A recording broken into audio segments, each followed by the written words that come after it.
Yo, yo, yo. What's up, everybody? Welcome back.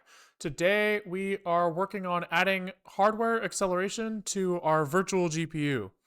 So, context for this is that one day we think it would be kind of fun to make a GPU, right? But much before that, we have to understand what does a GPU actually do. I kind of understand in my head that there's he does like floating point operations, right? And he does them a lot in parallel pretty fast. But what is really unclear to me at this point in time is where the line between hardware and software lies, right? So if I'm writing some code, right, and I write a shader and I say we have our shader says set GL position to like in position +4 or something, right? We shift all our vertices to the right by 4 units. What happens here, right? We can assume that this gets compiled in software to some sort of like GPU representation, but what is that GPU representation? How low level is what is done in software versus what's done in hardware? Is GPU just essentially like one big like floating point program runner? I don't know. And so what we're working towards is re-implementing every piece of the GPU stack in order to understand what we would have to do in order to implement a real GPU in the future. So our current state is we are running code in this like virtual machine called qemu. In here we have extended qemu with a PCI driver, or sorry, a PCI device implementation. What we have basically done on this PCI device is we'll show it right now. We basically just turn the screen red right now. We've implemented like very basic frame buffer rendering, but like the state that we're in right now is just red screen. Wow, very cool, very cool. So we know that this has like some way to draw to like a virtual monitor, right? And he can draw like red in here. Cool. We've also like implemented a kernel driver. Kernel. So this is a kernel driver that talks to Sphero GPU or whatever, and he basically issues PCI calls to this graphics card in order to render a 2D frame buffer. So we've had some experience in the past, some success in the past of like drawing what is essentially like a smiley face on this thing, and even using like software rendering in OpenGL or whatever to draw like a 3D cube on the screen, whatever. What we are working on right now is we're trying to get like a hardware accelerated context on this thing. So like we're working towards this example right here. Let's even find it. Sfoyland client, I think, is where this thing lives. So we are basically trying to draw this thing on our GPU. So instead of doing what we are doing right now in our GPU and just kind of like drawing pixel by pixel, it would be nice if we could upload a 3D object to the GPU and ask it to run it, right? And so we were kind of trying to follow, basically do this in like the most naive way possible. So when we write like a normal OpenGL app, if we look at the code for this thing, he basically says somewhere, VBO, maybe, that's what we're looking for. He says somewhere that he's going to like upload some data to the graphics card. And then later he says, could you please draw this data with these parameters? So he says like, okay, I'm going to like rotate this guy by some amount. And could you please, and like apply some perspective to the model and stuff like that. And every frame we're going to change how that perspective looks and how the model is rotated with perspective related to the camera. We have these like shaders that like basically say like, here is how we were going to transform that data. And we don't want to implement all of this for our thing. What we want to do is we want to implement a very simple one specific shader. A specific shader that is basically this, right? We'll say that our GPU supports taking in a 4x4 transform to like basically say, here is how I want to alter the thing I uploaded, as well as a way to take in like vertices, as in like where an object is in 3D space or where a point is in 3D space, and a UV coordinate, like where is it, like if I were to sample some image to figure out where like what color I should be, this is that. And then we'll support like a very, very simple fragment shader that says like, give me a texture to bind, and I will sample from that texture. And that's all we're trying to implement. And then the idea is that our user space application will say, hey, GPU, could you twist the model a little bit, apply this transform, and then boom, boom, boom, everything's done. So that's what we're working on. We have been on this for a couple days. So we are at the point now where in qemu, maybe here, we have an OpenGL context. So that red screen we drew earlier was caused by a GL clear with a red thing. So we can draw OpenGL, which is great. That means that we can like make our shaders and stuff to simulate a graphics card doing hardware rendering. I guess technically it will be kind of dispatching to our graphics card to do hardware rendering, but like we don't really care. What we're more interested in is the interface between those things. We also have a Linux kernel driver that has the ability to upload a vertex buffer right now. So we've implemented this this call that user space can call. It says, hey, could you create me a vertex buffer? Could you let me write some data into that thing, and then could you upload it to the GPU? And when he uploads it, he basically like locks where that thing is in RAM into a physical spot in RAM and says, hey, GPU, here you can pull from the RAM to get the pieces that you need to render that thing. And so today we want to just kind of continue on. So at this point, we have all of the data that we need in qemu to draw our little monkey man. And I think that's the first step, is to try to figure out how to draw them. Once we have drawn anything, then we will start trying to figure, okay, let's like upload a texture and like texture him, and then let's apply some sort of transform. Hopefully we get to the end of this particular part of the project today, because we've been on it for 2 days, and both of those have been frustrating, but I think that we are in a good spot to actually wrap it up today. So that's the plan, and I think we just jump in. So we are 6 minutes, 35 seconds into stream. And Woot asked, what is a shader? And a shader is basically like this like funny leftover word, I feel like, that just means like program that runs on the GPU, kind of. Basically like something that is done massively in parallel by GPU hardware. Okay, so we have to refresh our memory a little bit. I believe that at this point in time, we have a test app. Maybe we will get into one more. We need several windows here, because we were working in like the project of the Linux kernel, as well as in the qemu source code, as well as in like our user space test app. So I just want to double check what's in our user space test app right now, because I can't remember, because we were really messing with stuff the other day when we were trying to debug. But I believe what he does is somewhere he says, hey, I would like to upload. Yeah. So he says, hey, I'm going to create a vertex buffer. I'm going to map it. And after I map it, I can copy data in. And then after that, he says, I would like to upload that thing now, please, sir. That goes into our kernel driver, and he uploads. And then our Sphero PCI device will eventually get this right. And this is not supposed to be there. And hopefully, this is not supposed to be here. He like populates him with this stuff. And I guess at this point we need to say render him. That's kind of the play. So I think that we have all the pieces we need here. The way that we write this stuff is like since the object is uploaded to the GPU through like non-contiguous memory. Let's see how I say this. We in user space map this thing as like one big chunk of memory, right? So we have like a pointer to like 0x1 2 3 4, and our like vertices just kind of sit in this thing as like a bunch of floats, 1 2 3 4 5, whatever, right? Now what actually happens here is that this gets split up into like 4 kilobyte chunks, because 4K is like the page size in Linux. And what that means is that each of these 4K chunks are not actually next to each other in real memory, necessarily. They could be, but they don't have to be, right? They can kind of point over here, point over here, point over here, if this is like real memory over here. And when we talk to the GPU, we talk to the GPU in terms of like real memory. So that means we have to say, hey, like, could you look at this section, then this section, then this section? And so what we're doing right now on our side is we just like kind of iterate each of these things and copy them in into like a buffer that we our first call says, hey, we're gonna give you like 200 bytes of data, and we're like, okay, chill, just tell me when. Okay, what? Say no more. And we take the next 200 bytes, and when we get like the next like 10 bytes, we push that into like a buffer. So we have this thing called Sphero push buff, because in C there's no namespacing, so you just kind of like slap your name in front of everything you write.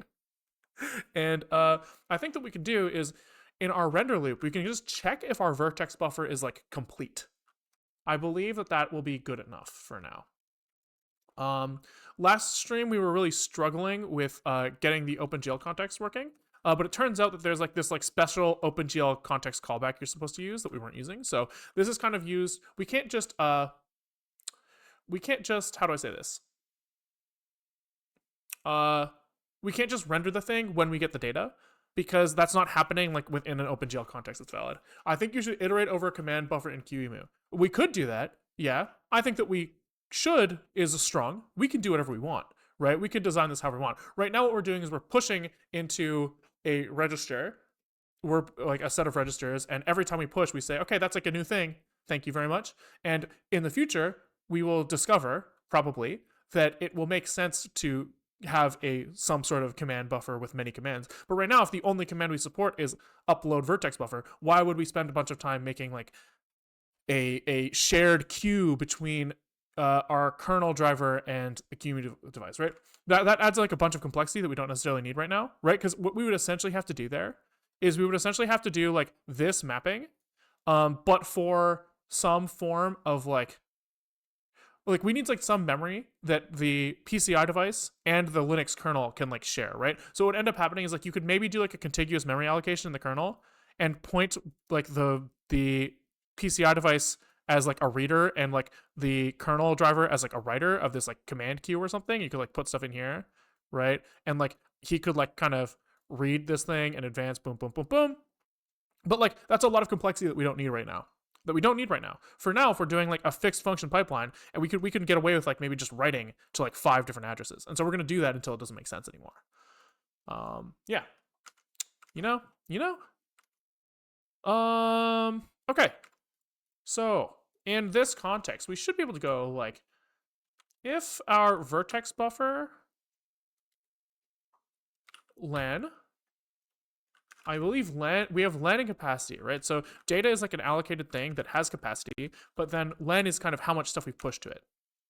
And I believe capacity is supposed to be set when we get a write with address 0. Yeah, so we say, hey, we have address 0, and could we please create a buffer with this length associated with it? And this will set the capacity to the size. So here we kind of know if we're done if the length of this thing is equal to its capacity. You know, I guess we could name this. We could name it. We could be like, Sphero push buff complete. And he could just do this. Little, like, look at that. Look at us writing functions and abstracting. Wow. So this is buff len and buff capacity. Okay. So we can say, if we are complete, which I think is VB is what we're passing in here, yeah. If we are complete, then it is time to render. Okay, so what we should see right now, let's think about this. Like we basically kind of do we only do anything here if our vertex buffer thing is complete. That makes sense to me. Otherwise, we do nothing. So instead of doing this, actually, I prefer returning early because I hate getting like 40 levels indented. It kind of like pisses me off. So we'll do this. If there's nothing to do, then we leave. We're donezo. And so what I believe we should see now is we should see that red window does not show up until we run our user space app. That's what I think we're going to see. So let's run our virtual machine. In here, we'll look at this. Okay, that's not good. Because I think that it's initially complete with a size of 0. So here we'll say buff len is not equal to 0 and this. That's what I think we need to do to fix this. Now, this is coming from a different thread also, so this is kind of fucked. It seems like we should be mutex locking this thing.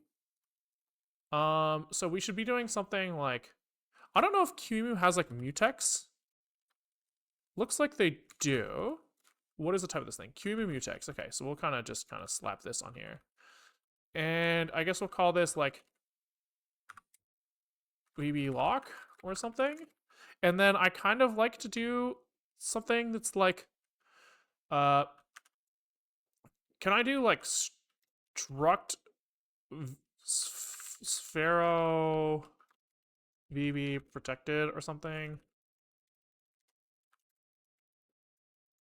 I like to do this so that you can't fucking forget to lock the lock, right? Because I'll see like, protected, and I'll be like, what's it protected by? And I'll be like, oh, right, I need to lock the lock. So I don't want to forget that shit, you know? Does this thing have to be like initialized in some way? How is this used? He's got a lock and initialized. Uh, I guess they want me to search for usage of the type def here. Okay, so let's just look for like, this guy's example. So it doesn't look like. I don't. Oh, here we go. He has a init here.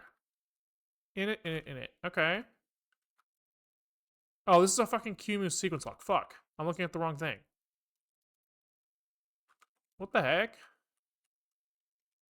qemu mutex.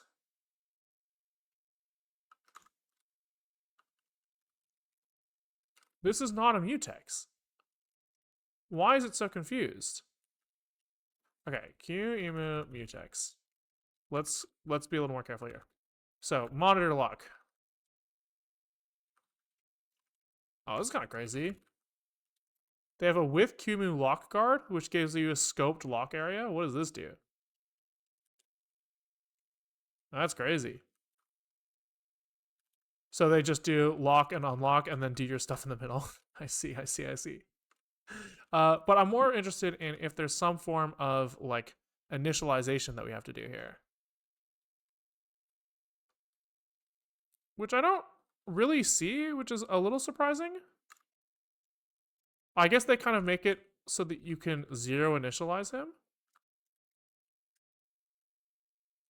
Yeah, I found that quite surprising. Quite surprising. Unless qemu mutex lock does something smart under the hood.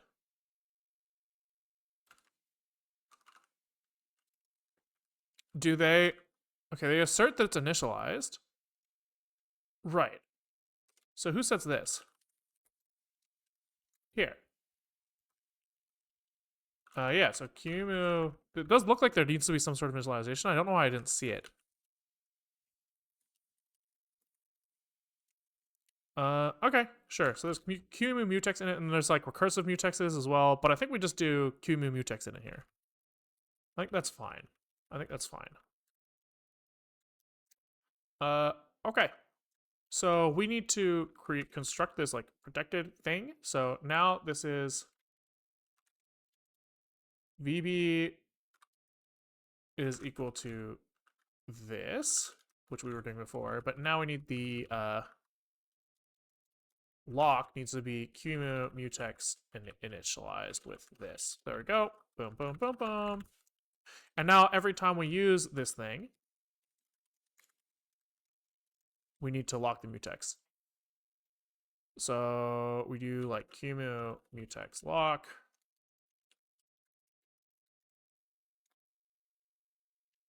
S VB protected lock with a unlock here.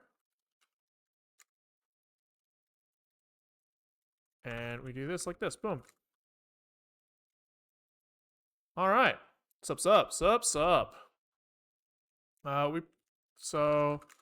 it looks like we have all sorts of problems down here as well. So I guess we can do the same thing here, I guess. Boom. Boom. And then everywhere we have VB, we can go like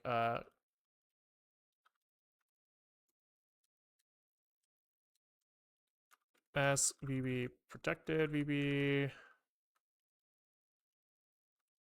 S VB protected VB boom. Okay, I think that is good. Ninja, do we compile? We do not, because push buff complete also needs to check. So we need to do the same thing here. qemu checks lock. Okay. And I guess that kind of means unlock here. And which also means kind of unlock. I guess in reality, we probably only need to lock the mutex while we're uploading to OpenGL. So we almost probably are going to want to do some sort of like initialization of this thing as well. But we'll kind of cover that when we get there. We'll cover that in a second. Let's just make sure that everything works right now. All right. So we go back up. We run our thing.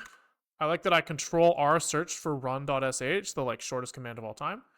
Okay, so now we do not see any red yet, and what I'm expecting to see is that we run test app on dev DRI card 1, where our GPU lives, and we see that we do in fact get our little GPU stuff, and I expect to see red now.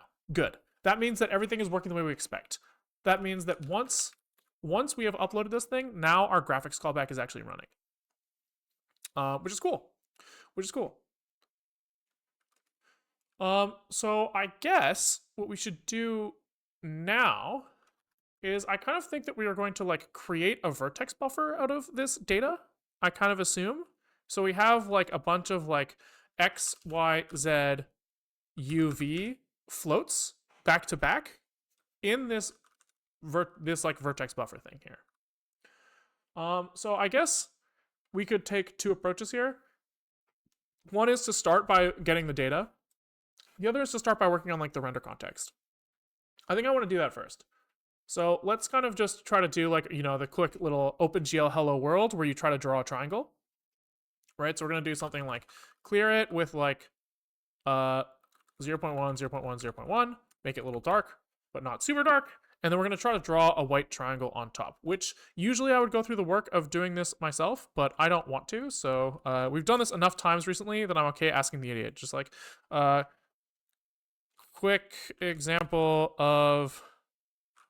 Could you give me an example of drawing a triangle to the screen with OpenGL? That's fine. He'll give me something. But it's gonna be something that's like, we're gonna like GL bind vertex array something. We're gonna create a vertex array. Create vertex arrays. Yeah. Which is not auto-completing for me, which is kind of annoying. We're gonna create like a vertex buffer.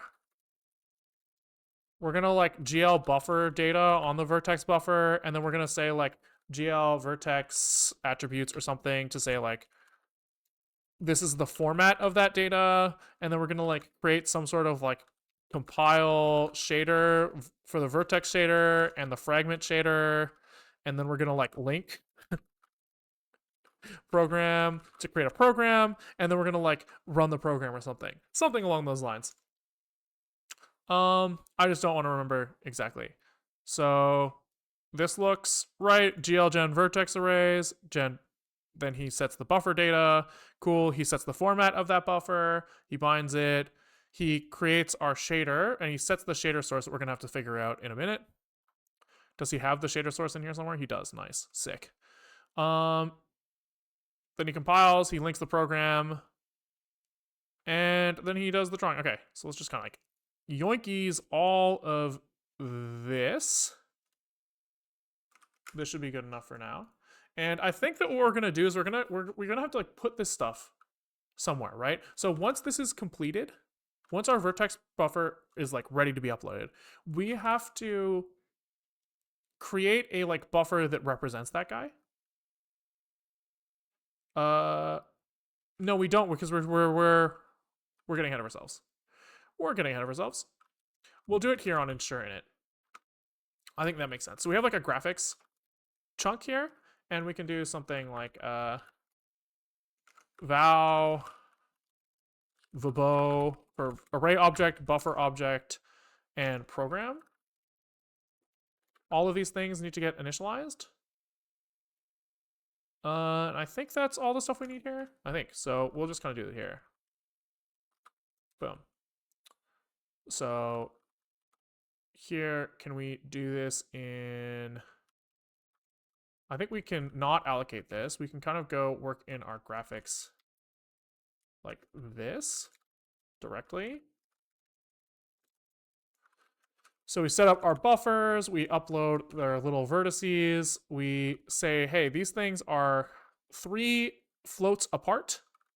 Or sorry, there are 3 floats each of for XYZ. They are 3 floats apart from each other, and this is the first like concept that we're going to put into our vertex shader. He's also has some vertex shader and fragment shader source. This is like coloring a green triangle. Seems fine. Seems fine. I don't know if these strings are using like C++ features here.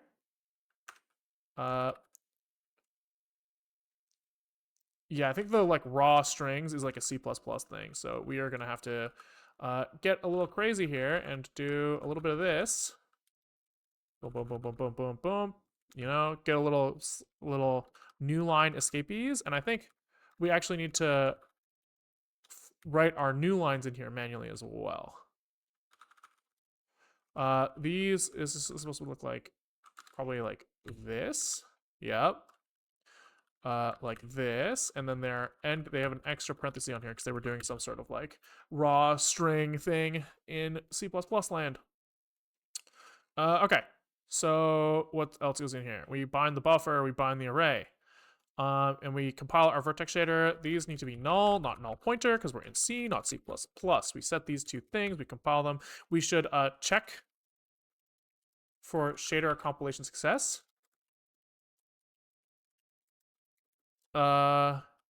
We create the program, and then the shader program doesn't get his own thing. He goes into G program like this. Boom. G program, because we're stashing this for later. Okay. And then I think that we have to delete some stuff at the end of this. Yeah, this stuff. Okay, so at this point, we should have a program that renders a triangle ready to fucking go. Right? And so now we can just go back into our graphics loop and we can try actually rendering that thing. So that's all this stuff. And we'll kind of just, after we clear, we will call draw arrays, presumably. So we need to use our program, that's true, and we need to bind our vertex array, and then we need to draw arrays. Seems reasonable to me. So we called this G program. And no, it's a S graphics program here. S graphics val. This is not a pointer, okay, like that. And I think we should be good to go. I'm going to take off this complete check. I'm just going to do this off rib because that way we don't have to do stuff to run our test case, which will be nice for us. And let's just see if we get a triangle. Do you read stuff to learn this, or are you more of a trial and error guy? For OpenGL, I really did need to do a lot of reading. I used Learn OpenGL, which people in my chat are telling me is outdated as fuck. But I just Googled, how do I use OpenGL, and read that. But I would say that that is kind of like the getting started here. We've written enough OpenGL stuff that we've, you know, we've looked around. We've been around the block a couple times. For this, like, qemu stuff, I don't really know if there's anything we could read. We're just kind of fucking running it and seeing what happens. Okay, let's see here. Okay, little green triangle. Look at us go. Look at us go. So that means that we have successfully got a program working. So now what we should be able to do is, since this is using triangles already, I think we want to do a little bit, we want to get a little bit crazy here. And we want to adjust this thing to have some sort of like vertex come in, as well as its UV. We're not going to use the UV right now, but we have to set it up now because the monkey that we're drawing, has the data layout as 5 floats in a row. I guess technically we don't have to adjust the shader yet. I think that you can actually get away with just adjusting the stride here when we do our vertex buffer setup. I think what we'll do here is we will pass in the vertex buffer. I think that makes sense. So we'll kind of do this now. And serial push buff complete. You can also be uncommented. Boom. Which means that, like, we'll probably do an unlock here, to be honest. And I would kind of like to scope all of this stuff so that we don't have to think about the mutex that much. So maybe we'll do this instead. Boom. That way we can kind of just stop thinking about the mutex later. Seems reasonable. And then this guy is going to take in a Sphero push buff star VB. Okay. Which means this needs to be ampersand, which is fine. And what we're going to do is, instead of using these vertices, we are going to use our vertex buffer. So the length here is like going to be VB data len. What are the arguments to GL buffer data? I think this is the size in bytes. I think.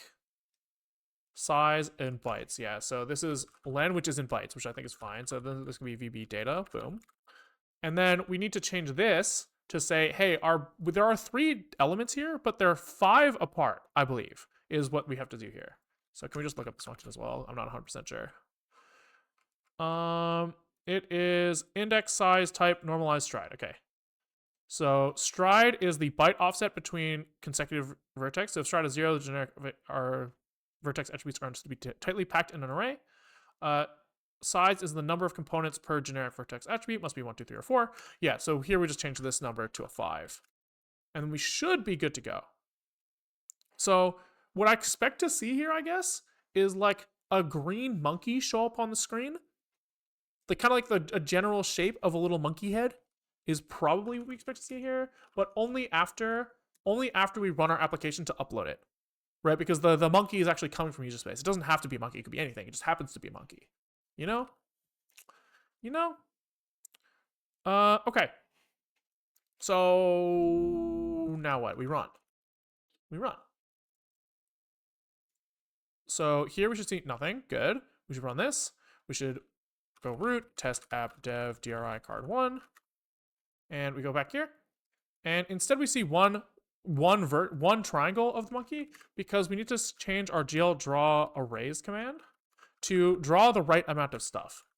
So I think what we're going to do here is we are going to, in this like ensure init, we're going to set our spherographics thing to have a field that is like VBO len or something. Numverts, call it numverts. And then what we can do is we can say that after we like shove the data into our vertex buffer and stuff, we can say g numverts is equal to, I guess it's like the length of the array over the size of a float over 5. No. Because we have x, y, z, u, v in here. And we are trying to draw 3/5 of this thing. So it's times 3 over 5. Yeah. I believe that's correct. I wonder if it's just it could just be this as well. I'm not sure. We'll see. We might not have to do this 3 over 5. I actually don't know how many things you're supposed to pass into GL draw arrays if you don't have like contiguous data. That's something that I'm not really sure of. Let's see. Count is the number of indices to be rendered. Yeah, so we can assume here that if each index is like a vertex. Yeah, I think times 3 over 5 makes sense. So we'll see. And this is S graphics numbers. Okay, let's see what happens if we do that. I should really make it so that the run command is not forced to be run in the current working directory. Like I don't have to CD to it to run it, because it's annoying to have to move around so much. Why are we multiplying by the size of a float? I think I was dividing by size of a float. I think. Dividing by size of float. Yeah. So this is size of element in bytes divided by size of floats gives us number of elements, or size of buffer in bytes divided by float gives us size number of elements. Then we have 5 elements for every 3 vertices. So we do times 3/5 to offset that. I think that's right. We'll see. Oh, my bad, I'm blind. I mean, no, it's okay. I mean, I jump around pretty quick. I don't think like the code is on the screen for very long. Dev dry card 1, and let's see what we get. Looks like shit. Looks like shit. So, what do we want to do here? It might be easier.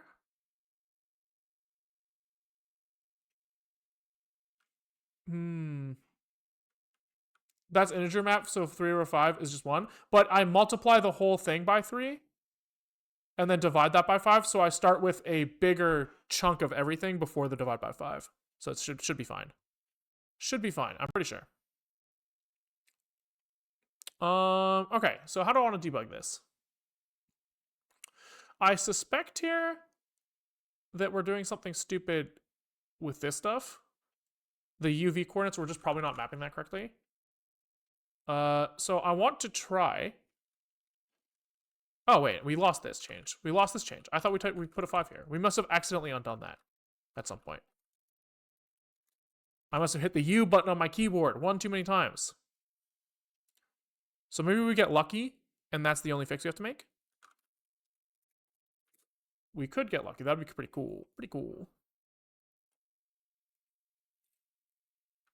Root test app dev DRI card 1. Oh, let's go, baby. That's a monkey head, dude, if I've ever seen one. I mean, it's not really super clear, but if we go into Blender and we pop open the monkey, is it search monkey? You know, if you were to kind of do like an orthographic perspective projection here, I don't remember how to set it to orthographic. Somebody told me recently, but I can't remember. I know you can do it kind of like this. Here we go. Orthographic projection. And then like you kind of like ignore the fact that this is like super, super stretched. This is kind of that, right? You can kind of see it. You can see it. So that's pretty cool. Pretty cool. The next thing I want to do is figure out how to texture them. So let's go back into our shader and say that we have a second thing that is 2 UV coordinates. 2 UV coordinates, right? And we are going to try to pass this thing through to the part of the program that colors it. Rotated 180? Yeah, I think it's rotated 180 around the axis pointed out of the screen. Which is fine. It just means that like the... it's fine. We can just invert Y or something. It's not a big deal. So the way that like an OpenGL pipeline works is there's this like vertex shader that basically says for every 3D point on this thing, right? So I like look at this guy and he's made up of like point here, point here, point here, point here, point here, point here, right? So the vertex shader can say like for every point, do an action, right? So if you want to like scale this guy up, right, like this, you can kind of say like each vertex, I'm going to multiply its numbers by like by something, right? And that will make things bigger, smaller. Or I can say like, I'm going to move every vertex a little bit to the left, right? Or if you were to get crazy, you could like do something that's like, for some vertices, I'm going to move some vertices to the left. And you would end up with this like stretching of shit, right? All of that stuff you can do in the vertex shader. The fragment shader says, given every pixel on my screen, I think I kind of made this up, but I'm pretty sure it's right enough. For every pixel that I'm drawing, so if I were to like take this, let's do, what is it? Is like is triangulate faces. Here we go. So like given a set of 3 points, right? I'm looking at her here right now. This triangle is making up like a bunch of pixels on my screen. And so the fragment shader says for each pixel here, what are the rules for what color I make that triangle, that pixel on the triangle, right? And so what you can do is you set like a value kind of for like this, this, and this. Each of these points get like a little value assigned, and it will like interpolate those values for you. So if you set like red, green, yellow, it will kind of like make a smooth gradient from one corner to the other. And so what we want to do is we want to say like, yo, give me, I want to like, in the fragment shader, I want to know what like the UV is. So we'll call this frag UV, I guess, because I think that they have to have unique names. And then here we say out vec2 frag UV. And this just basically says like, let me pass my shit on from like the input buffer I got at the vertex stage to the fragment shader. So I should be able to go like frag UV is equal to UV. Simple. Just pass that bad boy along. And then if we want to prove that we've done something here, we can just kind of say like, let's put the U value here in red and green channels. And hopefully we see something that's like kind of interesting on the monkey as we draw him. But before we do this, we actually have to pass the vertex, the what I call this, the UV coordinates in. So we have to do like a similar thing here. We say, hey, this is attribute 1. And I don't know what all the arguments here are, so let's read that again. We have a vertex attribute pointer. So it's the index size. So size, this is index 1, I believe, size 2. Let's see, what's the index? Specifies the index of the generic attribute to be modified. Yeah, I'm pretty sure. Pretty sure that's what this is. Size is the number of components, so U and V is 2. Type is a float still, we're chilling. Normalized is still false. And the stride here is still every 5 floats. Every 5 elements, we see a UV. And pointer is like how much we should be offset. So I believe that this is going to be 3 times size of float. I'm pretty sure. Pretty sure. And we just run it. And then here, I believe now that we don't do a 3 or a 5 here. Yeah, I think. We'll see. Let's see. How many attributes can I have? I don't know. I'm sure there's a limit, but I don't really know what it is. Maybe there's not a limit. I don't know. Might depend on GPU. No idea. No idea. All right. Give our guy a little time to boot. And we say root test app dev DRI card 1. And let's see him. Okay, that's really promising. Really promising. What we're happy to see here is some sort of like continuous view of this thing, right? It's not just like random. It's like we're seeing like, yeah, we're seeing what is essentially, if we were to go into here, this picture here, like, is represented by these colors, kind of, right? So what we should see is like his eyes are kind of in like the yellow section, so you can kind of see some yellow leaking through here. And then this face, like the bottom of his face down here, this is like kind of like red, because I think it's like red is x-axis and green is y-axis here. Right, so that's why this stuff is yellow, because like max green and red together. His ears here, you can see those are like heavily green and not very red, which makes sense because this is up the G axis here to the ears. And then it should kind of transition from like green to yellow. So one of his ears is like a little bit more yellowy than the other ear. So all of that kind of makes sense. What does not make sense is the fact that we have no depth sorting here, but that's an easy fix. We've done this several times recently while working on our demo apps. So can we look at somewhere we have like maybe GL helpers as we do this, depth in all caps here. We have to enable depth testing, essentially. I guess they have not done that for us. So can we go to Sphero C, and can we oopsies.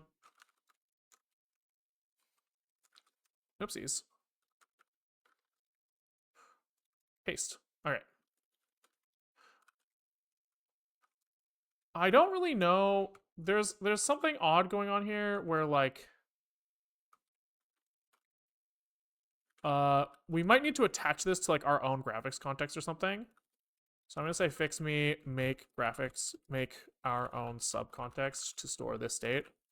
because this is kind of like global state that we could kind of be like fucking with the rest of the rest of qemu. If qemu expects that this is off and we turn it on, that might be a problem. It might also be a problem if qemu turns stuff off that we've turned on one time. Maybe we have to turn it on every time we use it or something. So like you can kind of handle that with like extra OpenGL context. So say like qemu, you do your global stuff over there, and we'll do our global stuff over here. But for now, we're gonna try setting it one time unconditionally. Here we need to clear depth buffer bit as well, I believe. And then I think, do we set the depth clear color? Clear color. I don't think we set the depth colors here, so it's probably fine. It's probably fine.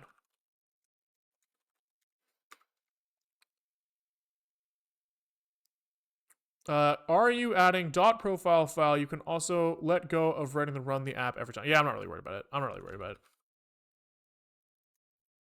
Because sometimes I don't want to run the app, you know? It's not the end of the world. It takes like 3 seconds to type it out, so maybe less. 1 Mississippi. I can't count and type at the same time, but I'm pretty sure that's like 3 seconds. It's kind of fine. Okay, so that didn't work. So can we try enabling it manually? It could be that like somebody is, you know, resetting it every time. So can we kind of just do this at render time? Every time we draw, we just say, yo, let's turn on that. Oh, you know what it is? You know what it is? Our frame buffer that we're rendering to doesn't have a depth context, I don't think. So what we're doing when we are working with like this qemu rendering is that we are saying, hey, I'm not rendering to like the screen. I'm rendering to like a picture that qemu will put on the screen, right? Which I believe means that that picture that we're rendering to has to be able to track depth. We've seen this before. And so I believe in our little example over here in our little Wayland client, we do something that's like, kind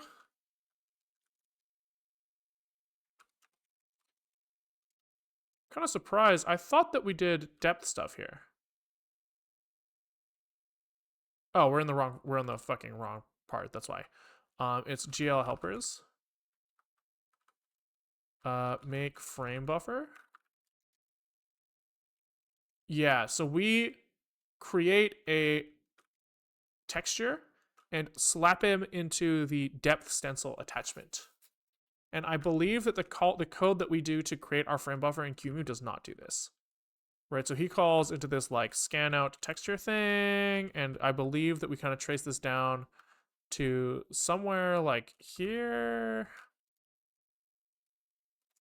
And we saw that this guy sets up a frame buffer, right? And then he does this thing here.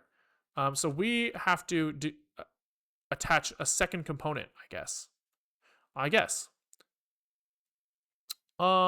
Ourselves, which is fine. We'll just do that. So this code looks like what we want. So we go to here, and I guess when we initialize, we have to make that texture. And here is probably where we actually have to do the binding of that thing. So I believe that this is a depth. This is going to come from like our pre-initialized, probably graphics depth texture. Probably. And then here we're going to make a depth texture somehow. So how do we do that over here? Make depth. We must just do this. Make texture default params. Yeah, here. And then we set GL text image 2D on this thing.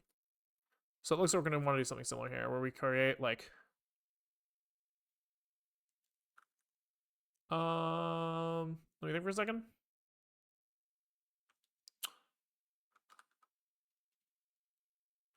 Yeah, so it's gonna be something like this. Depth texture is that what we called it? Oh, we didn't set it yet. Okay.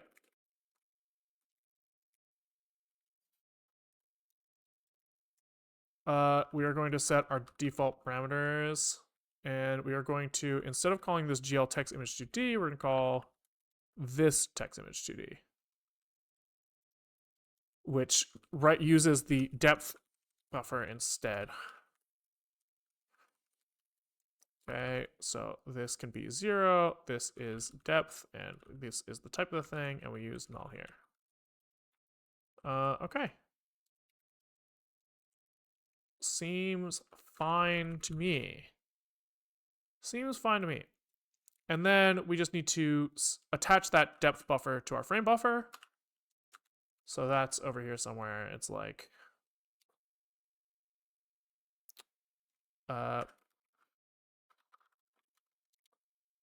depth and 0. Yeah, so it's fine. It's like this. Okay. Maybe that works. It might. It might.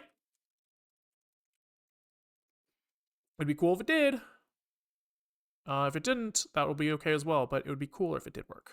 It'd be cooler if it did work. All right. Give her a sec.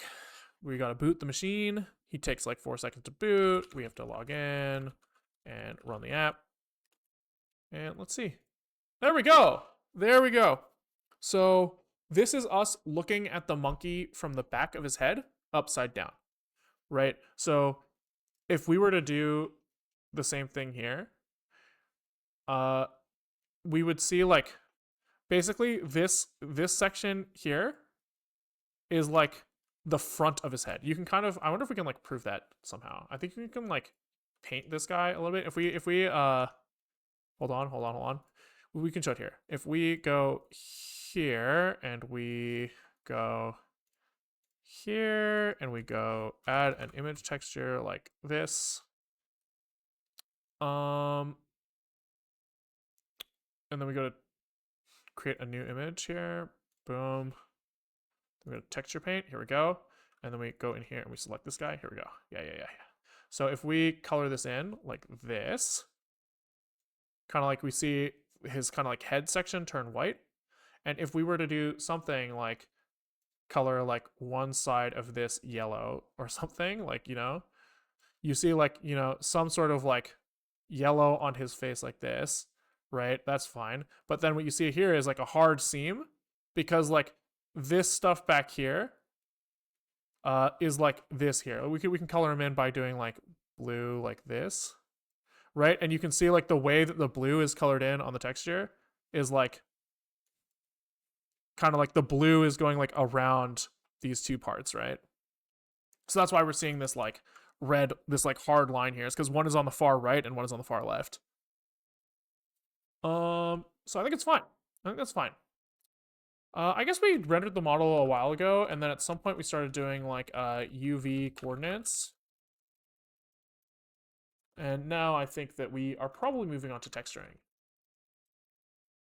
So what we have to do is we have to like get some image data from our user space app. He needs to go through the kernel and upload that data to our GPU. Which means that in our GPU, we're going to have some form of concept of like an uploaded texture, I guess, right? So maybe this can be like, instead of calling this VB protected, I kind of want to call this like render protected. And then we'll call this just like lock like this. And then we can just have like another one of these. It's like our image data. Right? I think that makes sense. And what we can do is we can create another set of registers that we use for uploading to the image data, right? Right now we're kind of modeling this thing as like our GPU is like, you know, he's like, you got your like little PCI card, right? And we're kind of modeling him as like, he has like little components on him that we can write into. And so we have like, these 4 are like the frame buffer, and these 4 are the vertex buffer. And then we're gonna add 4 more that are like image. And what happens is like every time we write to these sets of registers, it like queues up some action on the GPU. So we do something that's like write like the pointer and a length. And when we write enough stuff to there, it knows that it is done, kind of thing. I think it kind of makes sense to start factoring some of that logic out, to be honest. We're kind of doing like the same thing over and over again. It's fine. It's fine. It's fine. So let's just do another set of 5. Another set of 5, and these are going to be called texture. And these are going to go from 11, 12, 13, 14, 15. Now we have to be careful here. We have to make sure that we have enough data for this. So I think we have, these are all 32-bit registers. So 15 times 32. I guess it's 16 times 32. 512 bytes. So I think we need to say that we need that much memory somewhere. 64 seems like it would be too low. I'm surprised that works. Oh, because these are 4 bytes. Sorry. 4 times 15. 60. So I think this is just fits. This just fits. Because it's actually 4 times 16, I think. Yeah. 64. Yeah. Okay. Yeah, so this is just fits, which is fine. We are basically going to set up our copying code here. So that when we get the data, we are going to do something. I don't know what yet. We'll figure it out. But this is kind of like the start of the place where we copy the data. Boom. This FB or VB needs to turn to texture. Okay. And these VB len need to go to like we need to do like SVB texture, which means that these things need to be written somewhere. So we're like kind of like caching some components here when we're writing stuff to say like, hey, they wrote a register to set the texture address and the texture len. And we need to basically keep track of like the unfinished writes that they're doing there, right? Because these kind of things are paired, but they're written into like separate addresses. So that's just how we're doing right now. And here I think it makes sense to follow the same pattern where we allocate a buffer and they will write to us with an address of 0 to tell us how much to allocate. I think that makes sense. So we'll just kind of do the same thing here, I guess. What does this do? Push buff free. He frees data, and he just starts his null pointer probably. So here we'll say allocating new image of length this. So VB in here goes to image or texture. And oh, we did call it image in here. I guess we can call it texture here to match up. So here we say, all right, let's get that texture in here. We've allocated enough length. And then if we have actually done something, we will do a DMA copy of that thing, direct memory access. Everything in here, we basically need to make sure that we do like SVB texture for everything in here. And we're not going to do this like iteration of stuff. It's kind of like this, adding this many bytes to texture.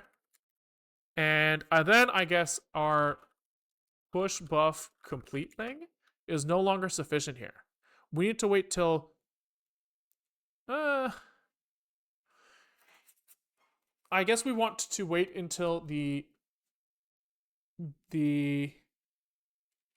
data and the texture are complete or something.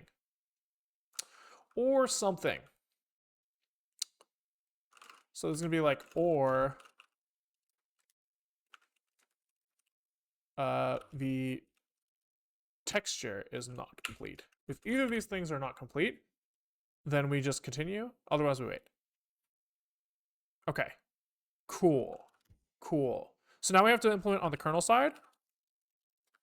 Somebody has to support uploading an image. So we kind of have this like create vertex buffer concept and map vertex buffer. We can probably reuse those. And this code, it does like a copy of stuff to the vertex buffer. But I think the only thing that needs to change if we're uploading a texture is like we just do the same thing, but with all of these addresses modified a little bit. Right? All of these just need to go somewhere else. But the overall transfer workflow is the same here. So probably we do something that's like Sphero GPU upload item, and we take in all of this stuff as well. But then we set the like base reg.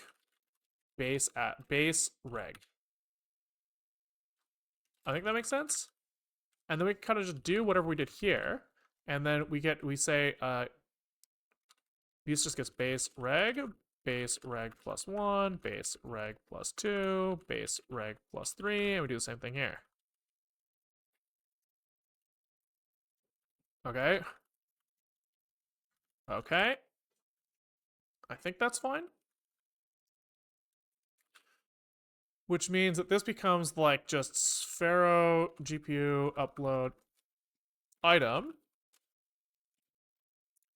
with the base register of Sphero reg VB adder low. Okay.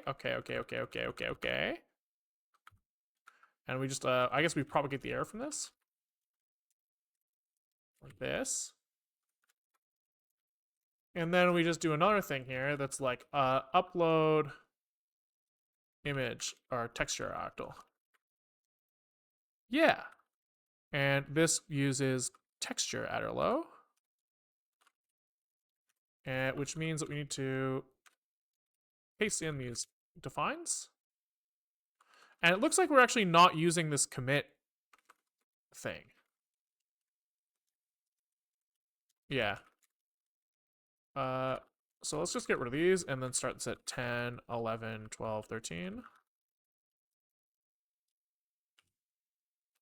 Let's just copy paste all of these, I guess. Because I feel like we're gonna fuck up something if we don't copy everything at once. We get the latest and greatest. And now we just have to use this upload texture thing.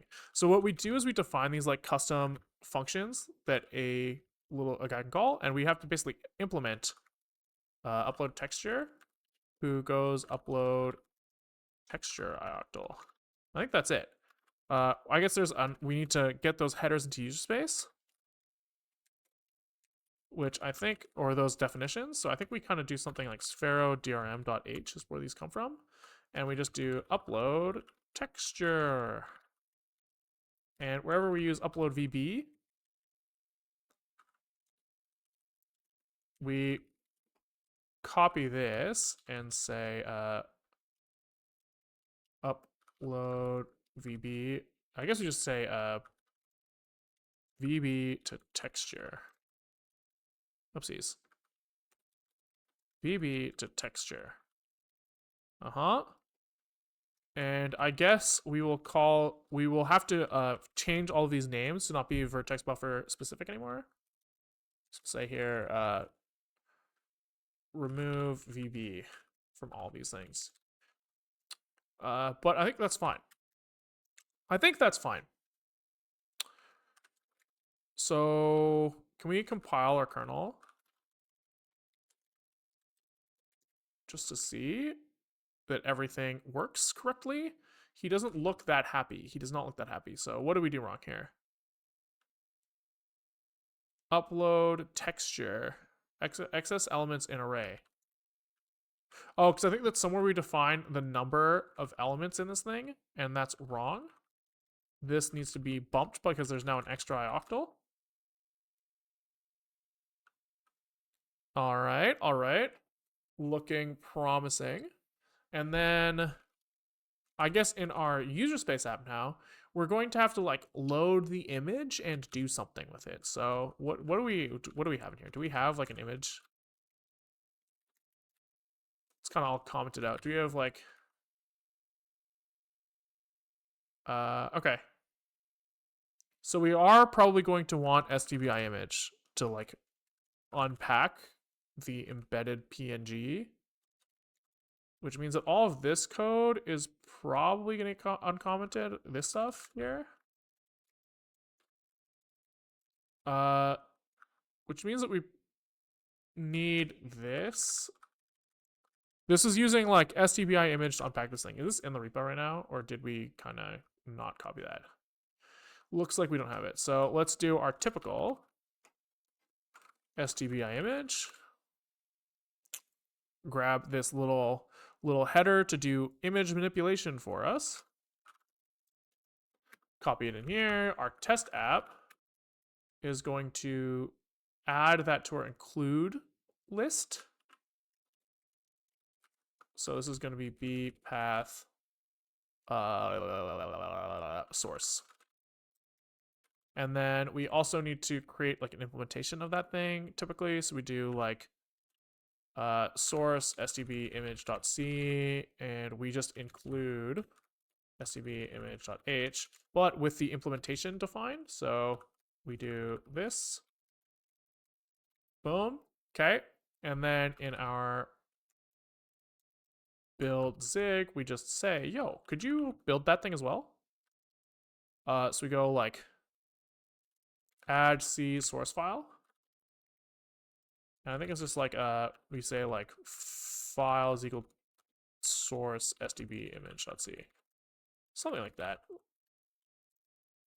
Now in our model renderer, we should be able to be like, could you do a C import of with a C include of stb image.h, and everybody should be happy. Everyone should be happy if we use this thing. So in main now we have to like pull the image out. So we have to be like, yo, give me that image. So model renderer image dot init with the model renderer image data or something. I'll figure that out in a second.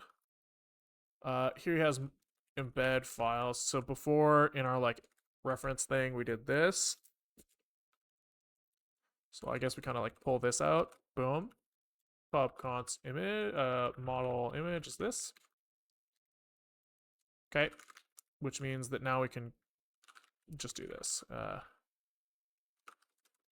Boom. Okay. We do have to deinit that thing, I believe. And is this failable? It is. So here's the right try here. Okay. And nothing really to do here, I don't think. This needs to be variable. Okay, so now we have to like take this data and like put it on the GPU. So through our kernel driver, we have these commands to create a vertex buffer and map it. I guess we're going to be doing this multiple times now, so it makes sense to split out a function that's like make like GPU upload data or something. I don't know. And he's gonna return like something, I guess, that's going to have like some a data pointer. GPU upload data. So he's gonna have like this needs a function. So he's, I guess we just kind of copy all of this and figure this out as we go. So we definitely create some vertex buffer parameters, and we probably take in some like data here. So the size is data len.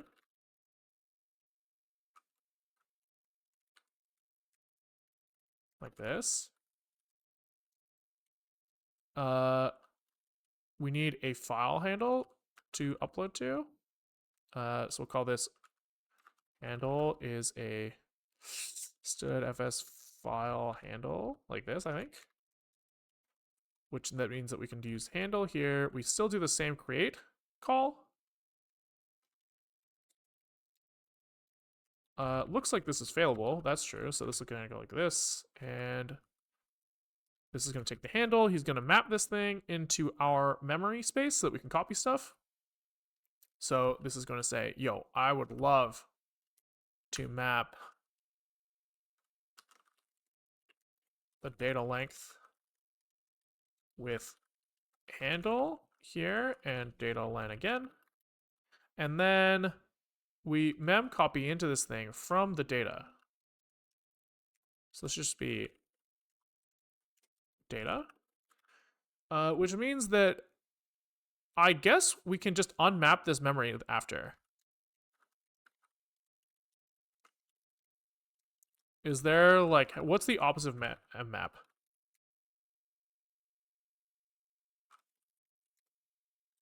How do we unmap it? This, unmap pages. So then we do an unmap, which I guess takes like VB data here, I guess. Seems probably fine. And then all we need to return here is like probably basically the upload parameters. So this is just like C, DRM, Sphero, upload, VB. Yeah. So we return handle is equal to create VB params handle, and the size equal to data len. And then that means that kind of all of this stuff we call like make GPU upload with f handle and std mem slice as bytes vertex data. Okay. And all of this goes away.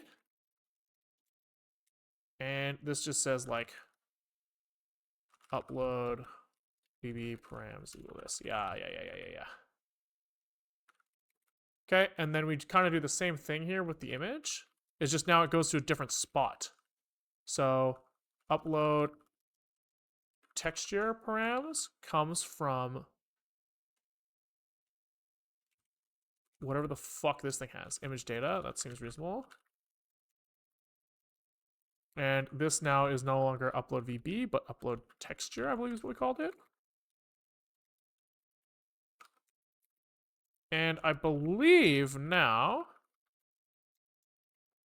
if we did everything right, we should see that we still get our little monkey screen. I think that's what I expect to see once we build everything. So let's build our virtual machine again.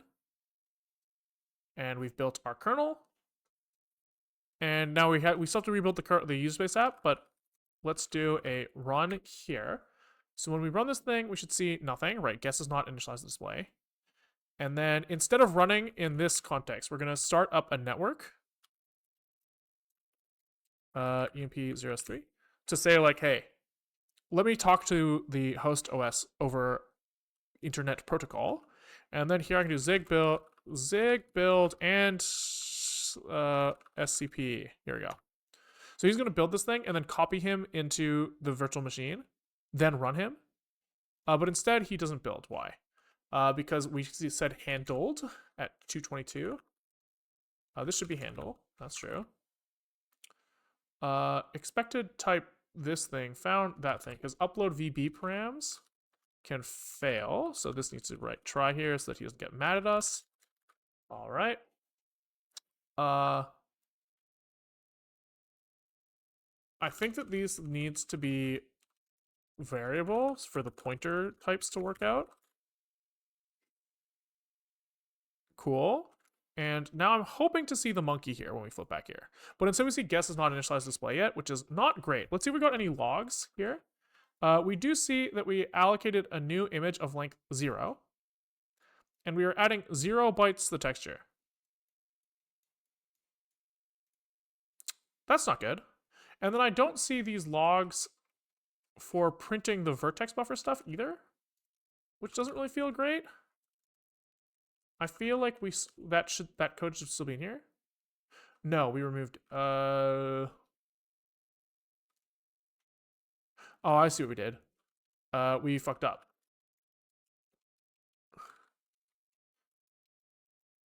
We fucked up. We redid the wrong section of code. So we want this stuff back. Essentially here. Oh, I hope that we didn't lose anything too important. So fuck. It's because when we uploaded the texture,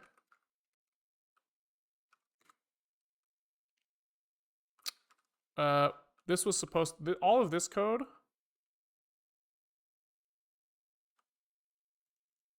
was supposed to go down here.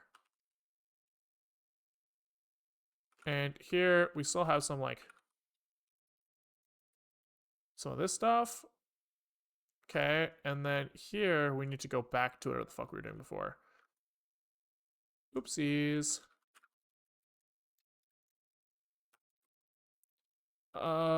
And then let's just kind of hope that that's right enough. Oopsies. Oopsies, oopsies, oopsies. It's a hard life out here. It's a hard life. All right. Root test app dev DRI card 1. Okay, so now we are seeing allocating new image of length. Oh, hold on. So allocating new vertex buffer of length this. Down here it says image of that. Okay, everything here looks kind of good. I just want to make sure that we're like logging the right thing. You know?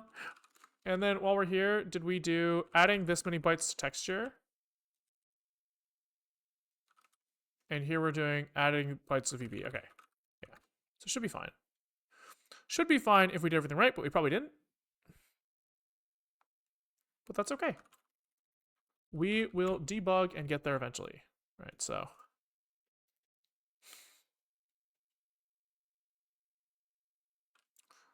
Root test app dev DRI card 1. Okay, so we see VBLen here allocating new vertex buffer of this length, adding this many bytes to the vertex buffer, and then it looks like we see no logs about the texture, the image texture, which is surprising. It could be that we fucked up 13 times 4, 52. It should be enough, 14 times 4. But let's just double check just in case that we, there's a chance that we fucked up our register region mapping. So let's just double check that the numbers match. 10, 11, 12, 13. 10, 11, 12, 13. So that's good. That's good. And then on this side, we are mapping 64 bytes. Oh, which is only... Yeah, that should be enough. Yeah. That gives us up to 16. So that should be fine, but if it's not, then maybe not, but we'll see. I would like to confirm, kind of in the kernel driver side, that we are calling what we expect to call. So can we do something like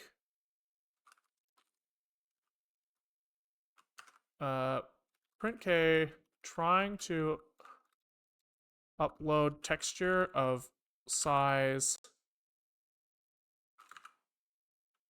I think it's like this, and then we're gonna have to do some sort of like casting. Hold on. So this is gonna be fuck off. Okay, this is this. Boom. We have some params and params size.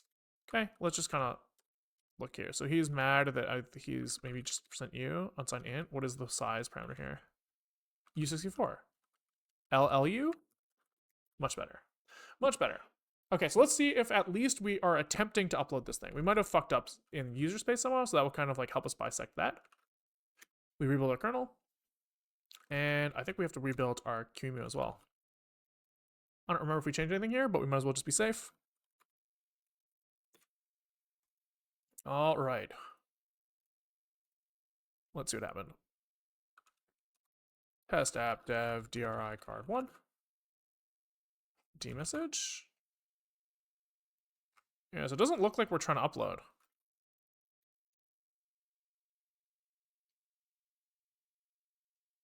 We do need to turn on networking.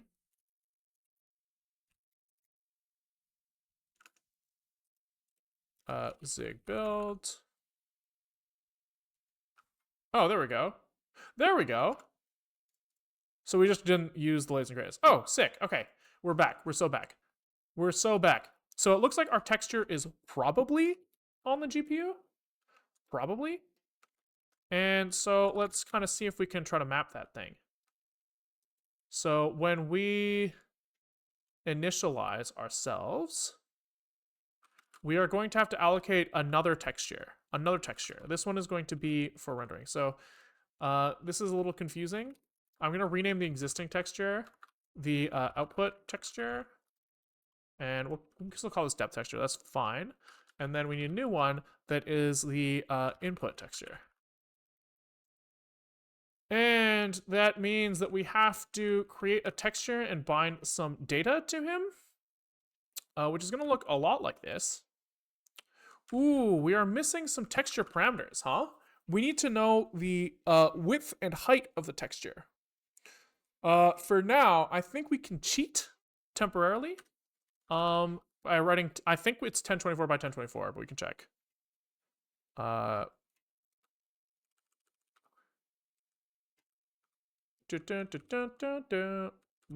PNG. Was it Gwenview? Is that the program here? Yeah.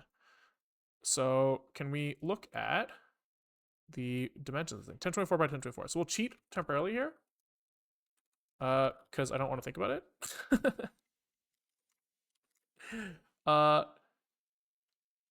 So we're basically gonna do this.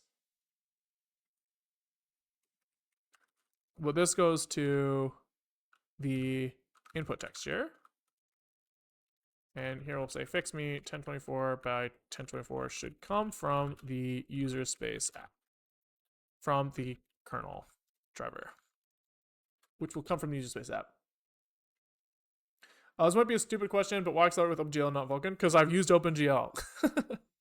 And it's already used within qemu before. So I don't have to get crazy and learn we're limiting the scope of how many things I want to learn at once. You know? We are assuming this is RGBA. I don't know if that's true. What do we unpack this thing as? We do load from memory with 4 channels, it looks like. So it should be RGBA. Should be. So I think that's fine on the qemu side to treat as RGBA. Fix me. Well, we can just say we only support RGBA textures, and then that makes our lives easier. Right, the GPU does, the software can conform to what the hardware wants, and our hardware will only support RGBA. Vulkan is a whole different beast. Yeah, it seems like a lot of work. I would like to try it sometime. I have on my list of things to do someday a Vulkan ray tracer. So does this virtual PCI device essentially send OpenGL commands down to you and you do the work and send it back? There is no sending back right now. All we are doing right now is we have a very, very limited API. This is the whole API between the driver and the PCI device, right? So we have a frame buffer thing, a vertex buffer, and a texture. So all we are doing right now is saying our GPU can draw one thing with one texture. is basically all we're doing. We're going to try to work our way up to eventually implementing like an OpenGL like 1.1 ES or something style thing, and then maybe we'll get onto shaders eventually. But as of right now, we are just like vertex buffer texture, and then there's no like getting back because the monitor is like plugged into the GPU, right? So we're not implementing any interface for him to get the rendered data back. It's just like immediately shoving that shit as pixels onto the monitor from the perspective of the kernel driver, right? So we'll get there eventually, but for now we're starting stupid and working our way up because I think that's the way to go. So this means that we should have our texture available to us when we do rendering. We should, which means that in wherever the fuck that render callback is here, I think we need to like bind the image somehow. What the fuck do we do in our like example app? Bind texture, active texture. Yeah, it's just like this. This is what I'm looking for. So before we draw anything, we say, hey, activate this texture, please. And could you bind him from, I guess our thing is S graphics input texture. Okay, so the problem here though is that our fragment shader has to do something with this texture. So we should have like our fragment shader here somewhere, and we should be able to be like it's like, do we have it in here somewhere? We set uniform text sampler, and then we sample from the thing. Yeah. So it should be this. And then, what's he mad about?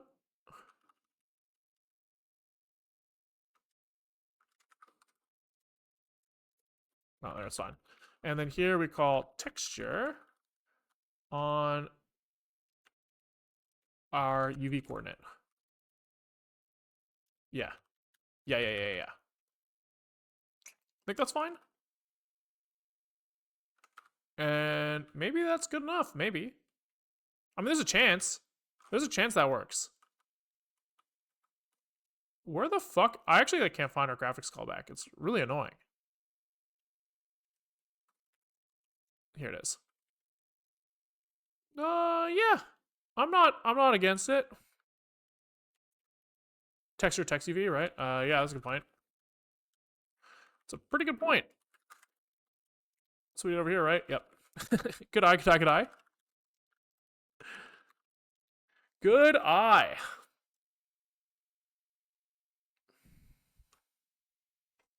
All right, let's see it. Let's see it. Come on, baby. Moment of truth. Root. Test app. Dev DRI card 1. Segfault. Oh, that's kind of fun. What the fuck just happened here?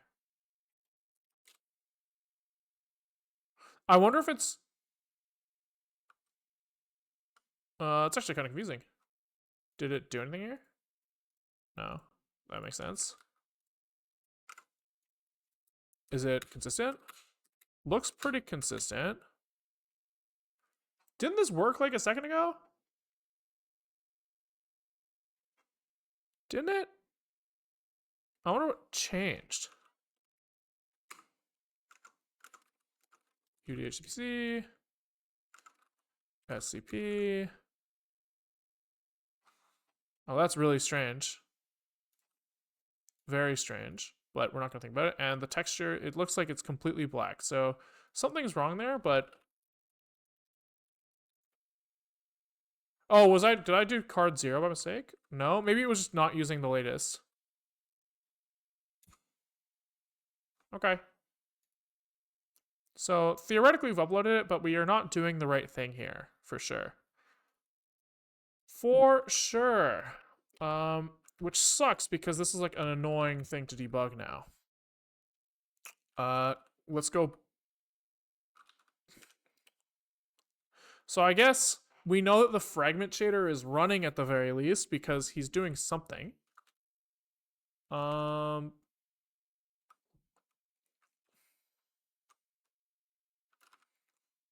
Oh wait, we never set the texture data. Right? That would do it. We do need to set the texture data. So this needs to come from Sphero push buff of texture. We'll call this input texture data or something just to avoid any potential name collision.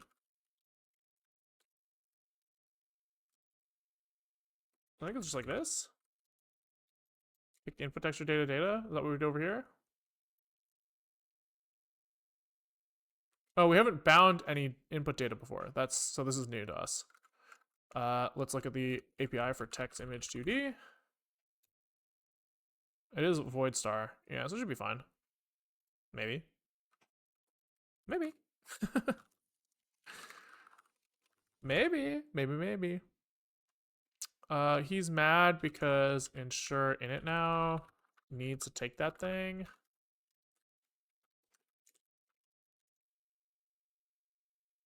He's still mad because I forgot a comma. It's a hard life. Make sure you set 1024 by 1024 texture size everywhere. Yeah, I think it's probably fine. Because the other set textures are not supposed to be 1024 by 1024. We have an input texture that's 1024 by 1024, and then an output texture that's the window size. So it's actually correct for them to be that way. I'm pretty sure. Pretty sure. This is the problem with prototype mode, though, is that like the farther and farther we get into prototyping with really shit garbage code, the harder it is to keep track of everything. Oh, but that looks like the fucking monkey, man. Let's fucking go.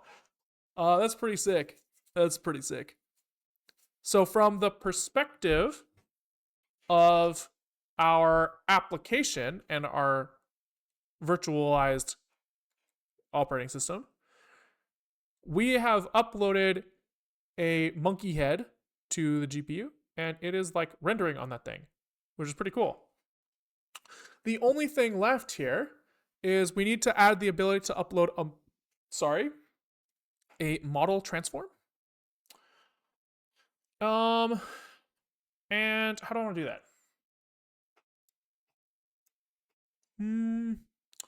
We could like allocate a chunk of memory, and we could pass that memory in the same way.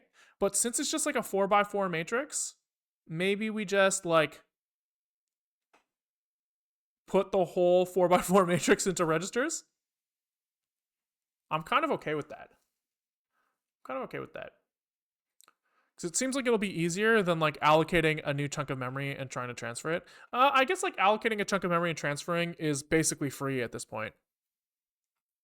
Yeah, fuck it. We'll do it. We'll copy. I think that there's definitely some deduplication to be done here, but you know what? For now, we just call this model transform. So we go, hey, texture. Model transform. Okay, and then this gets 13, 14, 15, 16, 17. And then that means that our mapped memory size of 64 is too small now, so we're just going to double it again. Which means that in the kernel driver, we need to double it here as well.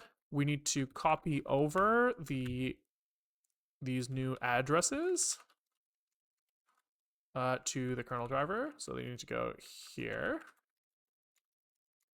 And in the GPU side, we need to basically add another set of cached address and length. I guess we know the length of this thing, so we're just going to set the address. And this is going to be the transform address, I guess. Which means that this thing doesn't actually need lengths here. Because we kind of have like a fixed size for this, which is going to be like 16 floats is going to be our model transform.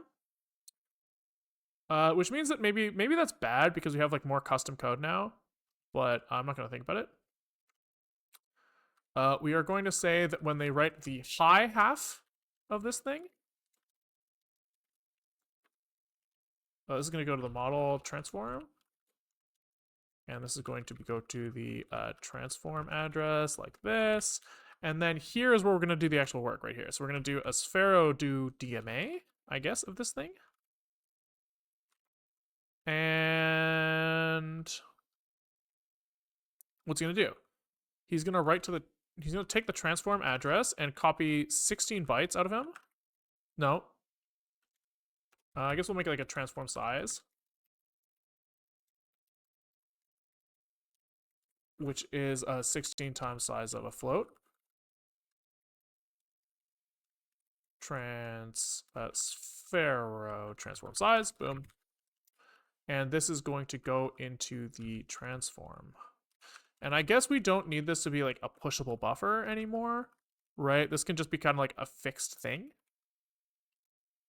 So how does this work? We have like this like copy function that we pass in. That's just like context data len. So here we're gonna have like a transform, float.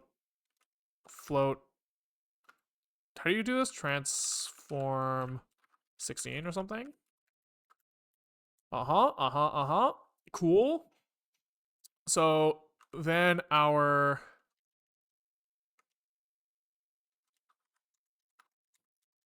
when we write to this thing,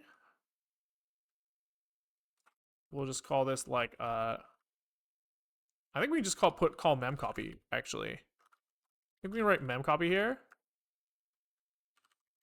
because he takes in a buff data and len. What's memcopy? Dest source len. Yeah.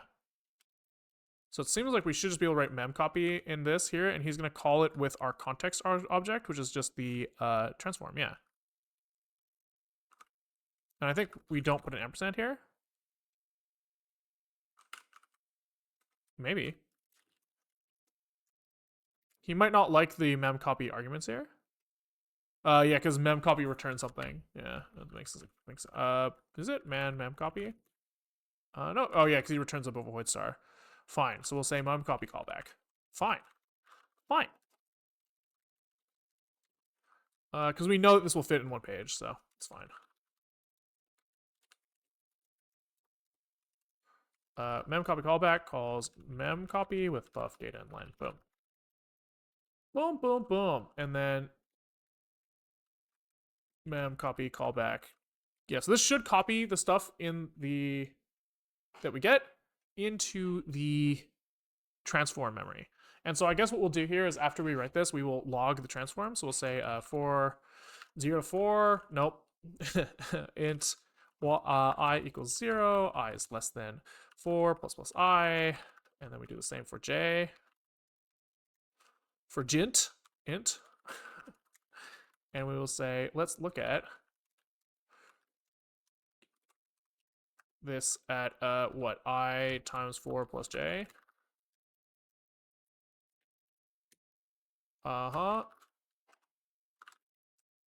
And then at the end of this, we print a new line.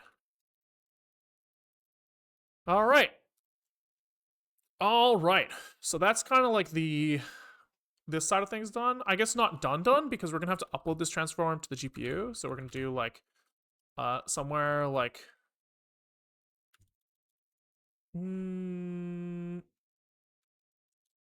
I guess our vertex shader needs to take in that thing. That's like mat4, I think. Transform.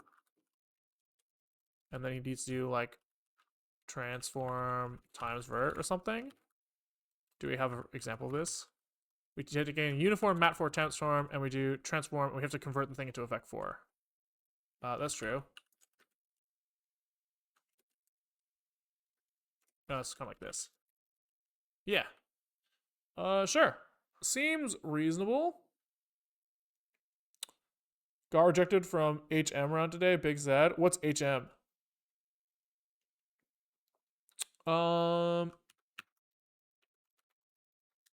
Okay. Seems fine. And then we need to call like GL uniform matrix, whatever the fuck this thing is.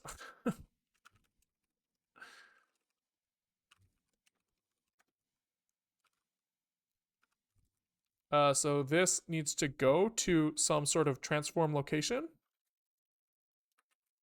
True. True, true, true. What are the parameters of this? This bad boy. It's matrix for FV. Count location, count. Right, so we are uploading one matrix.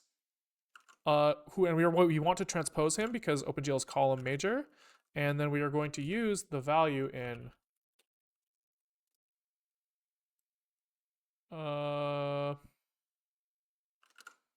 I guess this is like just a hard fucking thing. So how do we want to do this?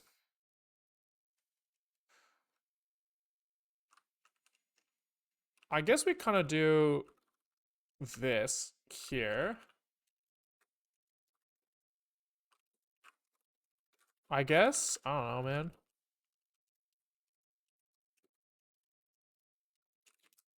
It's a little annoying, but fine, I guess. And then that means that we need this transform location. Maybe we do this on another thread or something. No, it's probably fine here. It's fine. So we need the transform location now, which means we have like transform lock like this. And that means that we need to call like GL get uniform location to figure out where it is after we make our program. You do like call this. Which is just the program and the name. So this is a G program, and the name is transform. And this is going to get assigned to our transform location. Boom. Boom, boom, boom. And I think that's probably it. Probably. So now I think that the GPU side is done. I guess we did this at some point, and this was some point before now. I've been bad with the table of contents today.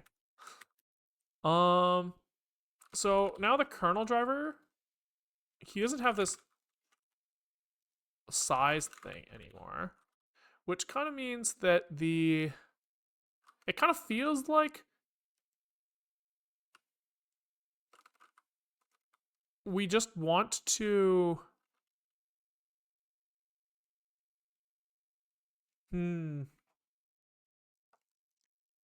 I guess we'll still follow the same API here, where we create a GPU transferable object through the gem API, and we'll just make a new thing here that takes in upload like transform ioctl. And what we're going to do here is we are going to just assert, we're going to say if the params size is not equal to 16 times size times 4, we return e and val. But otherwise we do the same thing. And this is going to go to model transform adder low. And then what we're going to do here is we're going to have a flag here that says with address or with len, because there's like an implicit length now. So we're going to say if with len we do this, where we kind of preset the size of the thing we're about to upload. And here we'll say if with len, we will specify the length. But in our case, that is not what is happening. So he is going to call true, true, and false. Boom. Can you show the transformation again? I didn't see it. Oh, we haven't actually. done it yet. We're just gonna do like I think there's just like a upload somewhere. We say like get the location, and then we do a GL uniform matrix to get that thing in there, and then this thing comes from a transfer of memory from the kernel. But we will see. We'll see. So we need to create this upload transform ioctl now, which means that we need like transform here and here. Okay, which means that this thing goes up a number. And then the definitions of these ioctls in Sphero DRM have to get updated here to say upload, basically anywhere here that says texture. This turns into transform. And then this guy needs a transform here as well. Is everything there happy? Maybe. Make? Maybe. Okay, kernel looks happy.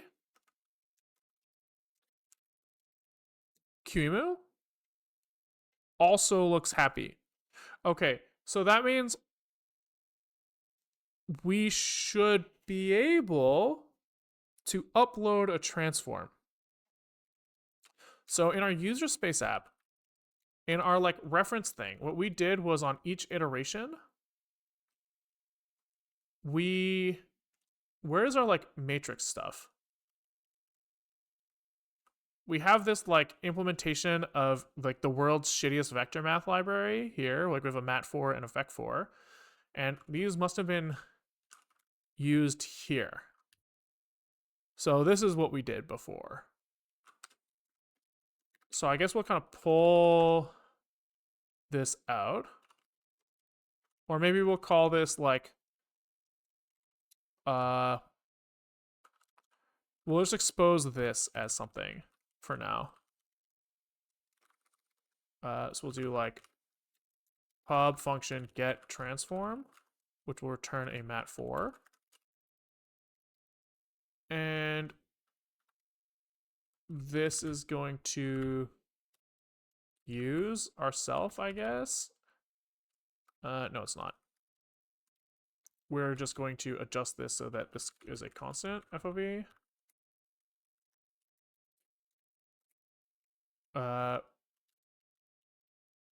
We'll call this like camera FOV or something for now, which means that this can just say camera FOV, and the aspect ratio, I guess we passed in. Okay, and then we have the model transform here. This must be some sort of like state. So we'll start this as identity, and we'll just kind of see how that looks. And then we'll return this. Okay, so this might give us something. It might. Let's see. So we should be able to say something along the lines of like upload transform params comes from model renderer get transform.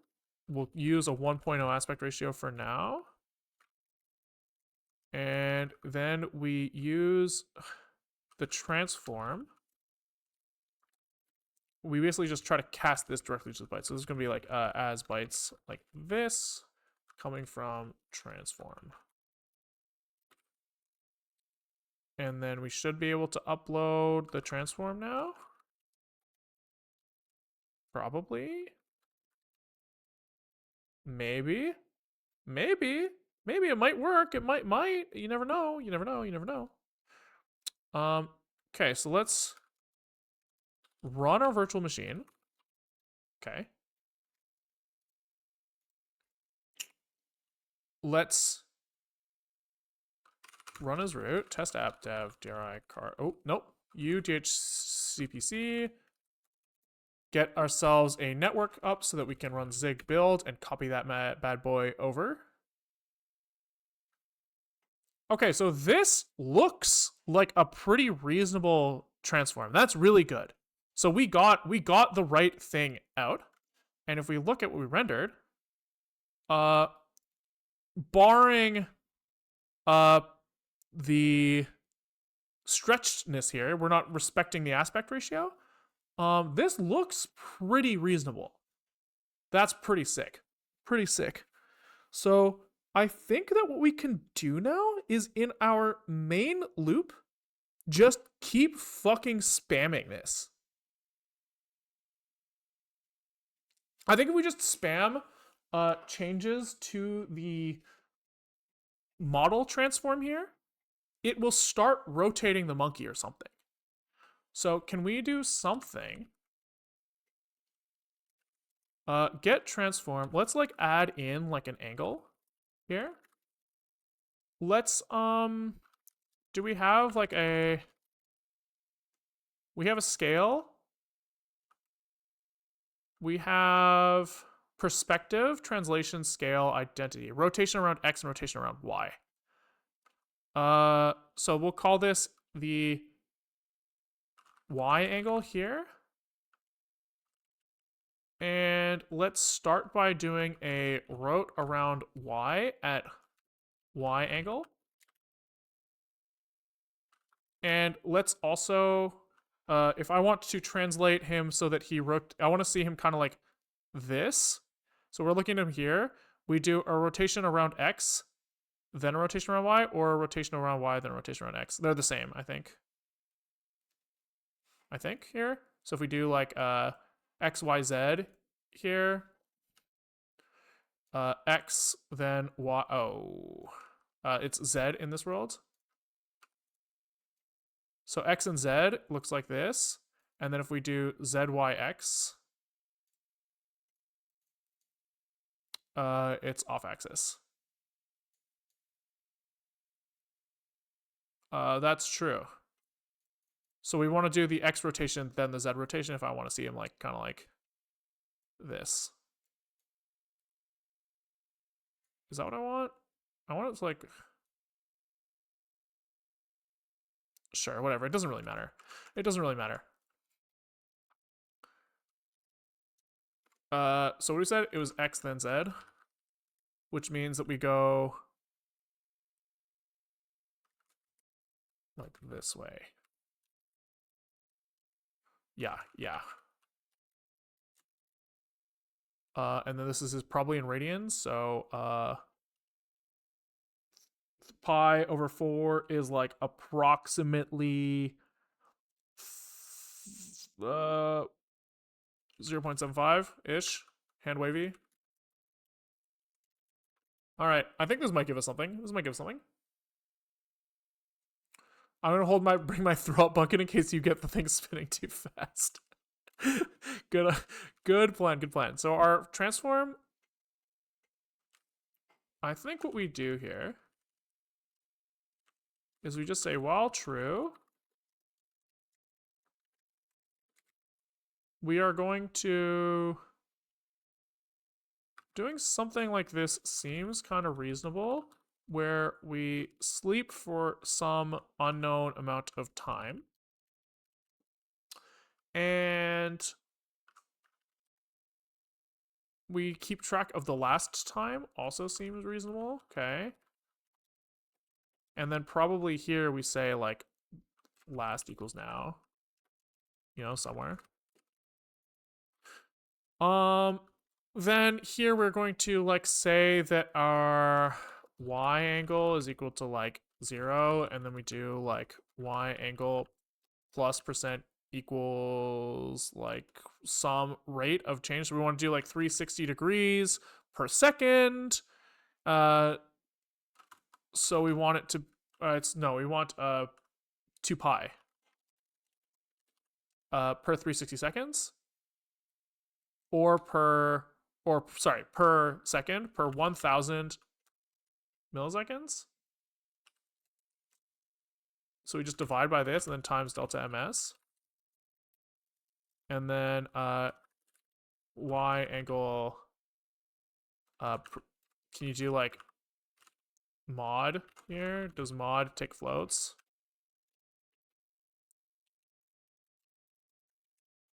I hope so.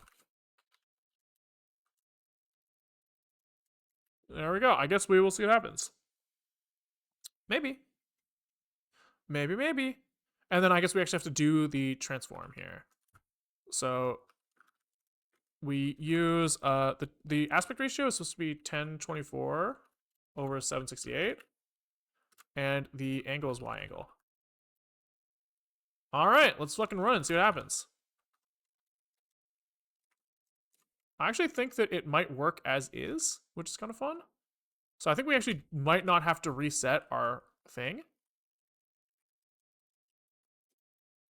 It might just start working. So, okay, what's going on here? Incompatible types? Sure. So, can we do like F32 is float from in here?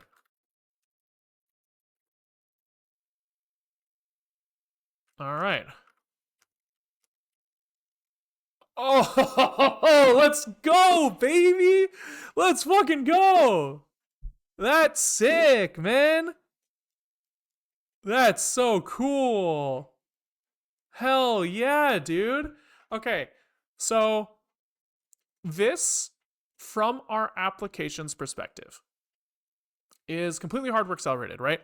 The commands we've done is we've said, hey, GPU, here is a bunch of vertices, and here is an image to go with that, right? And then once per frame, I will give you a new transform. I think we're probably leaking memory like fucking mad right now. I think every time we upload another one of these these transforms, our program is allocating a new page of memory and locking that into RAM. So that's not good. But I mean, that's fucking sick. That's really fucking sick. That's actually so cool. So, I mean, I guess we should rotate him the other way, you know? We should. Because it's silly looking at him from underneath. You know, we should look at him from above. Because, you know, it's a better angle for him. So can we just do that our rotate around X is like negative 0.75 instead?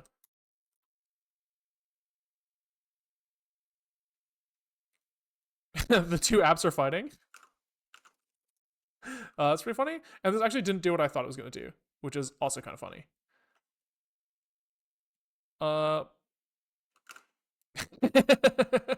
But I think okay, we'll fix it.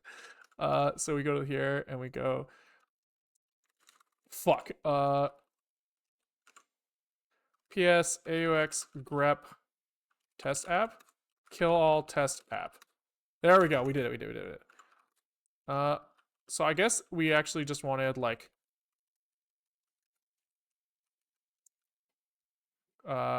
maybe we double it for 1.5. Let's see. I'm actually a little confused. Oh, maybe it was 0.75, but like less. What if we just do no rotation? 0.3.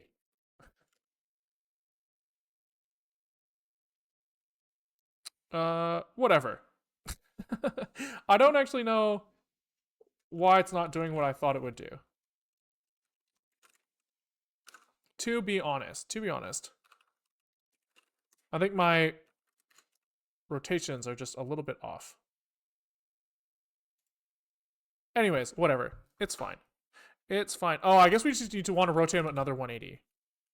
So it's 0.75 plus stood math pi. Okay, one more. I want to get it if we can. Kill all test app. One more. This is the one. That's what I was looking for. I wanted to see him from above, not from below. Anyways. Pretty sick. Thank you for watching, guys. If you like what you saw, we stream most days around 12:30 Pacific time to 4 o'clock Pacific time. It is 4 o'clock Pacific time now, so if you're watching live, between 3.5 hours ago and now. Usually we do 12:30 to 2. We call it happy hour, which is like cleanup and unit testing and small tasks. So you can imagine that if we were to leave the code base in the state that we have it in right now, we would have a pile of trash that we could not iterate on. So happy hour is often things like kind of like laid back cleanup type shit.